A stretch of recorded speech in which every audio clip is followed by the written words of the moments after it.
시청자 여러분 안녕하십니까? 카모노TV의 제임스입니다. 저희 채널은 사랑하는 아들, 딸들의 교육과 행복을 위하여 최선을 다하고 있으시는 엄마, 아빠들을 위한 채널입니다. 특히 어려운 환경 속에 계시는 엄마, 아빠들에게 필요한 지혜와 상식을 전해드리려고 노력하고 있습니다. 혹 유익한 채널이라고 생각이 드시면 주변 사람들에게 많이 알려주시면 감사하겠습니다. 네, 요즘은 자식 하나 키우기가 너무 힘들다는 얘기를 참 많이 듣습니다. 아마 여러분들도 들어보셨을 것 같습니다. 미국의 농경부에서 2020년 10월에 발표한 통계에 의하면 미국 부모님들이 자녀 한 명을 키우는 데 드는 비용은 한 달에 1145불, 한화로는 약 125만 원이라고 합니다. 18세 성인이 되기까지의 총 비용을 계산해 보니까 무려 23만 3,610불, 하나로 약 2억 5천만 원이라고 합니다. 한국은 어떤가 궁금해서 제가 한국의 통계청에서 발표한 자료를 찾아보았더니 거의 비슷하더군요. 한국의 부모님들은 자녀 한 명이 고등학교를 졸업할 때까지 자녀 한 달에 약 95만 원 정도 쓰고 총 비용은 약 2억 원 정도가 된다고 합니다. 미국 부모들은 좀 냉정해서 자녀들의 대학 학비를 한국 부모들처럼 헌신적으로 지원하지 않으니까 두 나라의 자녀 양육비는 거의 같은 수준이라고 해도 무리는 없을 것 같습니다. 그런데 우리나라는 미국보다 전반적으로 국력이 약하고 경제 규모도 작아서 자녀 양육비가 훨씬 적게 들어야 할 것 같은데 왜 그렇게 자녀 양육비가 많이 드는 것일까요? 아마도 비싼 사교육비 때문이 아닐까요? 그래서 우리나라의 훌륭하고 헌신적인 엄마 아빠들은 자녀들 뒷바라지 하느라고 이만저만한 고생을 하는 것이 아닙니다. 한 예를 들면 나의 사랑하는 아들, 딸이 영어를 잘해야 앞으로 좋은 대학에 들어갈 수 있고 졸업 후에도 취직이 잘 된다고 하는데 현실은 빠듯한 살림살이를 하는 가운데서 비싼 영어 학원에 보내는 것은 결코 쉬운 일이 아니죠. 그런데 들리는 소문에 의하면 돈 많은 부모들이 자기의 자식들에게 이왕이면 현지 영어까지 잘 배우고 돌아오라고 미국이나 기타 영어권 국가에 단기 어학 연수나 비싼 유학까지 보내는 것을 보면 보통 부모님들은 기가 죽을 수밖에 없는 것이죠. 그뿐입니까? 혹 우리의 아들, 딸이 수학이 좀 약하다는 말을 들으면 특별 과외를 받게 하거나 학원에 보냈으면 참 좋겠는데 그 비용은 역시 만만치 않고 그 밖에도 많은 아이들이 몰려간다는 미술학원, 피아노학원, 태권도장, 심지어는 웅변학원 등에까지 자녀를 보낸다는 것은 정말 불가능한 일이죠. 그래서 자녀를 진짜 많이 사랑하고 주어진 생업에도 최선을 다하고 있는 훌륭한 엄마, 아빠들까지도 낙심이 되어서 하루하루를 힘들게 살아가고 있지 않습니까? 그리고 엄마, 아빠들을 더 힘들게 하는 것은 그동안 예쁘게만 커오던 아들, 딸들이 점점 커갈수록 사랑하는 엄마, 아빠가 왠지 모르게 지쳐 보이고 기쁨 없이 살아가는 것을 보면서 자기들도 덩달아 활력이 없어지고 매사에 자신감을 상실하고 늘 기죽어 살아가는 것을 바라보는 일일 것입니다. 그렇다고 우리 평범한 엄마, 아빠들은 계속 이렇게 낙심 가운데 속상해하면서 한숨만 쉬면서 하루하루를 살아가야 할까요? 아니면 그래도 포기를 하지 않고 힘을 내서 이 힘든 상황에서 빠져나올 수 있는 좋은 방법을 한번 찾아봐야 할까요? 저는 후자의 한 표를 던지고 싶습니다. 왜냐하면 훌륭한 엄마, 아빠들은 어떤 어려운 상황 속에서도 사랑하는 아들, 딸들의 유익과 행복을 위해서라면 어떤 큰 희생이 따른다고 하더라도 끝까지 포기하지 않는 내면의 용기를 다 소유하고 있다고 믿기 때문입니다. 우리나라에 뜻이 있는 곳에 길이 있다라는 격언도 있지 않습니까? 시청자 여러분의 이해를 돕기 위해 제가 지난번에 업로드한 영상을 잠깐 보여드리겠습니다. 첫째로, 어려서부터 심리적 안정감과 자신감을 주라입니다. 사람들이 중요한 시험을 보거나 오디션을 볼 때 너무 긴장을 하거나 불안해하면 오히려 평소 실력보다 더 잘 못하는 거 아시죠? 따라서 우리의 아이들도 심리적으로 안정이 되어 있어야 무엇을 하든지 최고의 경쟁력을 갖추게 되는 것이죠. 여기에 보면 심적 안정감과 자신감이라는 두 개의 중요한 단어가 나오는데 오늘은 주로 자녀들의 심적 안정감에 대해 말씀드리겠습니다. 아이들에게 심적인 안정감을 주려면 첫째로 집에서 같이 사는 엄마 아빠들이 먼저 마음의 안정감을 보여줘야 합니다. 그러기 위해서는 아이들의 세계가 우리 어른들의 세계와 아주 다르다는 사실을 알고 있어야 합니다. 쉽게 말씀드리면 우리 엄마 아빠들은 이 사람도 보고 저 사람도 보면서 잔뜩 엉킨 실타래처럼 복잡다단하게 돌아가는 인생을 전반적으로 다 바라보면서 살아갑니다. 그러나 우리의 사랑하는 아들, 딸들은 시야가 아주 좁고 또 짧아서 성인이 될 때까지는 주로 같이 사는 엄마, 아빠, 형, 누나, 동생들, 가족들만 쳐다보면서 산다고 해도 과언이 아닙니다. 즉 우리의 아들, 딸들에게는 태어나면서부터 지금까지 쭉 같이 살아온 가족이 자기들 인생의 전부입니다. 물론 커가면서 친구들의 삶도 보고 학교 선생님이나 이웃, 아줌마, 아저씨들의 사는 모습도 보기는 하지만은 대개 건성으로 봅니다. 그러나 같이 사는 가족들은 신기할 정도로 아주 정확하게 볼 뿐만 아니라 집안 분위기까지 파악하면서 삽니다. 그래서 엄마, 아빠 혹은 다른 가족이 기분이 좋거나 어떤 행복한 일이 생겨서 활력이 있게 되면 아이들은 무슨 영문인지도 모르면서 덩달아 기분 좋아하고 무척 행복해합니다. 이것은 아빠 없이 엄마하고만 살거나 혹은 엄마 없이 아빠하고만 사는 아이들에게도 마찬가지입니다. 즉 아이들은 시야가 좁아서 아빠가 없어도 혹은 엄마가 없어도 현재 살고 있는 가족으로부터 사랑을 받고 행복한 삶만 누리게 되면 자연스럽게 마음이 안정되고 무엇을 하든지 두려움 없이 자신감 넘치게 살아가는 것이죠. 그와는 정반대로 태어나면서부터 줄곧 시간을 함께 보내온 엄마, 아빠 혹은 다른 가족들이 서로 사랑하지 않으면서 속으로 은근히 서로를 미워하거나 혹은 대놓고 자주 싸우게 되면 아이들은 영문도 모른 채 기분이 나빠집니다. 시무룩해지거나 속으로는 아주 불안해하는 것이죠. 이 현상은 아이들이 다 커서 성인이 될 때까지는 계속되는 것 같습니다. 한 예로 저와 제 아내가 약 2달 전에 별것도 아닌 것 같고 부부싸움을 한 후에 평소와는 달리 저녁을 같이 먹으면서도 말을 서로 안 했습니다. 좀 서먹서먹하게 지낸 것이죠. 그날은 저녁 내내 지금은 대학도 나오고 직장생활까지 시작해서 이제는 제법 성인 티가 나는 제 아들이 어떻게 눈치를 챘는지 어쩔 줄을 몰라 하면서 그 행동이 좀 이상하더군요. 아마도 그날 제 아들은 엄마 아빠가 왜 싸웠는지도 모르면서도 기분이 별로 안 좋았을 것이고 불안해 했었을 것입니다. 따라서 엄마 아빠들은 사랑하는 자녀들 앞에서는 될 수 있는 대로 싸우지 말고 돈 걱정을 또 많이 하지 말고 또 이 돈 문제 때문에 서로 다투는 것을 보여주지 않는 것이 좋습니다.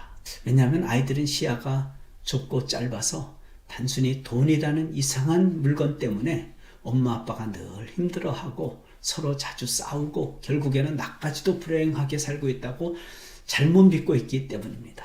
그래서 이런 환경에서 줄곧 커온 아이들은 나중에 돈이 우상 혹은 원수가 되어 착하게 살아서 뭐해? 돈만 많이 벌면 되지. 누가 뭐래도 누가 나를 욕해도 상관없어. 혹은 비싼 대학은 가서 뭐래? 그 돈을 허비하느니 일찍 돈을 많이 벌어서 엄마 아빠 호강시켜드린 것이 최고지 하면서 그 잘못된 생각과 믿음을 갖고서 고집을 끝까지 피웁니다. 엄마 아빠들의 마음은 굉장히 상하고 걱정이 되는 것이죠. 시청자 여러분, 여러분의 사랑하는 아들, 딸들이 장차 성공도 하고 행복한 삶을 살려면 오늘의 주제인 이 심적 안정감과 내면의 자신감이 꼭 필요합니다. 근데 이것들은 결코 돈으로 살 수 있는 것이 아닙니다. 즉 비싼 과외 공부나 학원, 해외 어학연수나 유학을 보낸다고 해서 얻어지는 것이 아닌 것이죠. 그보다는 오히려 같은 집에서 늘 함께 살면서 인생의 묘미와 지혜를 가르쳐주는 훌륭한 엄마 아빠로부터 배우는 것이죠. 즉 엄마 아빠가 비록 남들이 알아주지 않는 평범한 일을 하거나 혹은 각종 어려운 상황 속에서도 결코 불안해하지 않거나 초조해하지 않고 오히려 차분하게 주어진 일에 최선을 다하고 또 집에 와서는 몸이 피곤한 가운데서도 사랑하는 가족들과 웃으면서 행복하게 살려고 애쓰는 훌륭한 모습을 보여주시는 엄마나 아빠로부터 자연스럽게 물려받는 것이죠. 그래서 자녀를 사랑하시는 엄마 아빠 여러분, 비싼 사교육비에 쓸 돈이 별로 없어서 자녀들을 원하시는 만큼 팍팍 밀어주지 못하시더라도 절대 불안해하거나 초조해하지 마시기 바랍니다. 그리고 아들이나 딸에게 미안해하실 필요도 전혀 없습니다. 그저 아이들에게 차분하게 설명만 해주시면 됩니다. 예를 들면 아들, 딸 너무 분주하게 그 미술학원, 피아노학원, 태권도장, 웅변학원 등등 그 많은 학원에 다 다닐 필요 없어. 그렇게 하면 너는 시간이 늘 모자라서 스트레스를 많이 받게 될 거야. 그래서 매일 힘들고 공부에도 지장이 있을 것 같아. 그리고 너뿐만 아니라 엄마, 아빠를 비롯해서 다른 가족들도 다 힘들고 피곤할 것 같아. 그래서 아빠, 엄마 생각에는 그건 아니야. 오히려 그 중에서 내가 좋아하고 잘할 수 있을 것 같은 거 하나만 혹은 2개만 신중하게 골라서 집중적으로 하면 좋을 것 같은데 너는 어떻게 생각하니? 라고 말해주면 우리의 아들, 딸들은 오히려 다른 친구들의 엄마, 아빠들처럼 자기에게 스트레스를 많이 주지도 않고 자기가 하고 싶은 일에 시간을 지혜롭게 만들어준 우리 엄마, 아빠가 훨씬 더 멋있고 고맙다고 생각할 것입니다. 혜택이 그것뿐일까요? 제 생각에는 우리 엄마 아빠들이 사교육비에 들어가는 돈에 대한 부담감만 없어져도 얼굴이 밝아지면서 집안 분위기가 훨씬 좋아지지 않겠어요? 그렇게 해서 혹 여윳돈이 생기면 남들이 사교육비 때문에 하지 못하는 간단한 가족 여행이나 맛있는 식당에도 온 가족이 함께 자주 갈 수 있어서 집안 분위기가 전보다 훨씬 밝아지면서 행복한 가정을 이룰 수 있지 않겠어요? 이것은 저의 가족이 직접 체험하고 또 그 혜택을 누려보았기 때문에 깨달은 내용이기도 합니다. 구체적으로 말씀드리면 제 아들이 대학에 들어가고 몇 달이 지난 후에 저와 아내에게 이런 얘기를 해 주더군요. 엄마 아빠는 내게 매일 공부만 하라고 스트레스를 주지 않으면서도 잘 키워줘서 정말 고마워요 라고 하더군요. 얼마 후에 또다시 정말 고맙다는 비슷한 내용의 땡큐 카드를 직접 건네받았을 때 저희는 너무 기뻤습니다. 그래서 어려운 상황 속에서도 이같이 좋은 지혜를 주신 하나님께 진심으로 감사를 드렸었습니다. 저는 가끔 이런 자녀 양육에 대한 부담과 고민 때문에 요즘 젊은 청년들이 결혼하는 것을 회피하는 것이 아닐까라는 생각을 하곤 합니다. 만약 그것이 사실이라면 참 안타까운 일인 것 같아요. 예쁘고 멋진 선남선녀들이 참으로 중요한 결혼 문제를 너무 쉽게 포기하지 말고 이 문제를 한번 다른 관점에서 바라보면서 지혜로운 결정을 했으면 좋겠습니다. 이것은 물론 결혼을 꼭 해야만 행복하다는 얘기는 아닙니다. 오해하지 마시기 바랍니다. 행복의 기준은 각 사람마다 다 다르니까요.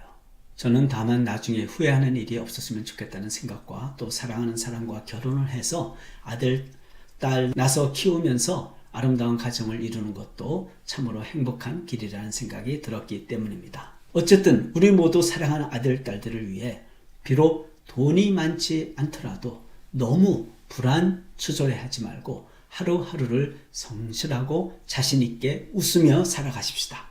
그래서 우리의 사랑하는 아들, 딸들이 행복하고 성공을 하는데 꼭 필요한 심적인 안정감과 내면의 자신감이라는 기초 체력을 어려서부터 단단히 길러 주십시다. 둘째로 엄마 아빠들이 자녀들에게 심적인 안정과 내면의 자신감을 주기 위해서는 부모님들이 꼭 의도적으로 사랑하는 아이들에게 아들, 딸, 엄마 아빠가 너를 무척 사랑하는 거 알지? 내가 없으면 엄마 아빠 인생은 별로 살 의미가 없어. 그만큼 내가 소중한 사람이야 라고 하면서 즉 안아주기도 하면서 사랑을 직접적으로 표현하고 확인시켜줘야 합니다. 그러면 아이들은 나는 이 세상에 있으나마나한 사람이 아니라 정말 소중하고 필요한 사람이구나 라는 자존감이 생기면서 심적인 안정감이 자연스럽게 생기는 것이죠. 꼭 사랑하는 아들, 딸들에게 여러분의 지극한 사랑을 정확히 표현하셔서 자녀로부터 오해되신 사랑 받으시기를 바랍니다. 실은 저도 한국에서 자랐기 때문에 우리 부모님으로부터 너는 소중한 사람이다, 사랑한다 라는 말을 단 한 번도 들어보지 못한 것 같아요. 그래서 제 아들에게 사랑의 표현을 잘 하지 못해서 한동안 아들로부터 오해를 받았던 때도 있었던 것 같습니다. 다행히 늦게나마 이 원리를 깨달아서 지금은 잘 하고 있습니다. 셋째로, 우리의 아들, 딸들이 집이 아닌 다른 곳에서 상처를 받거나 또 어떤 그 속상한 일을 당했을 때 엄마 아빠들은 너무 당황하거나 흥분하지 말고 따뜻하고 정성스럽게 사랑으로 감싸줘야 합니다. 혹 우리 아이가 집 밖에서 마음의 상처를 받은 것 같으면 차분하게 저희 얘기를 끝까지 잘 들어줘야 합니다. 잘못한 것이 없으면 아들, 딸 편을 크게 들어주면서 위로해주고, 혹 저가 잘못한 것이 있으면 정확히 그 잘못을 짚어주면서 좋은 말로 타이르면 참 좋습니다. 예를 들면 아들, 딸 실수는 누구나가 하게 돼 있어. 그 다음에 하는 행동이 더 중요한 문제야. 내가 잘못을 한 것 같으면 깨끗이 정정당당하게 친구에게 사과하고 관계를 한번 회복해봐. 어쩌면 전에보다 훨씬 더 친해질 수가 있어. 등등으로 인생 교육을 시켜주면 우리의 아들, 딸들은 마음의 안정을 곧 되찾으면서 대인관계도 점점 자신있게 해나갈 수 있을 것입니다. 우리의 사랑하는 아들, 딸들은 정말 순진하고 인생 경험도 별로 없어서 어떤 사물이나 사람 혹은 자기의 삶을 바라보는 시야까지도 그렇게 정확하지가 않습니다. 그러니까 나쁜 사람들이 어린아이들을 고작 아이스크림이나 장난감 같은 것을 갖고 쉽게 유괴하는 것이 아니겠어요? 우리의 자녀들이 고등학생이나 대학생이 되어도 마찬가지입니다. 이상한 사람들이나 나쁜 문화의 유혹을 당해 큰 어려움을 겪기는 매 한 가지인 것이죠. 그래서 아무리 다 커 보이는 아들이나 딸이라고 하더라도 끝까지 관심을 갖고 돌봐야 합니다. 즉 인생을 오래 살면서 산전수전 다 겪어온 우리 엄마 아빠들이 인생 경험이 짧고 미숙해서 각종 실수를 통해 자주 넘어지거나 크게 마음을 다치는 아들, 딸들을 잘 보호해 줘야 합니다. 육체의 건강이 중요한 것처럼 자녀들의 마음도 건강하고 씩씩해져야 장차 공부도 잘하고 좋은 직장도 잡게 되어 인생을 행복하게 살 수 있지 않겠어요? 이 중요한 일 역시 학교, 학원, 과외, 공부 선생님들보다는 자녀를 사랑하는 엄마, 아빠들이 훨씬 더 잘할 수 있지 않겠습니까? 네, 오늘 방송은 여기까지 하겠습니다. 시청해 주셔서 대단히 감사하고요. 자녀를 많이 사랑하시는 훌륭하신 엄마, 아빠들 다음에 또 만나요.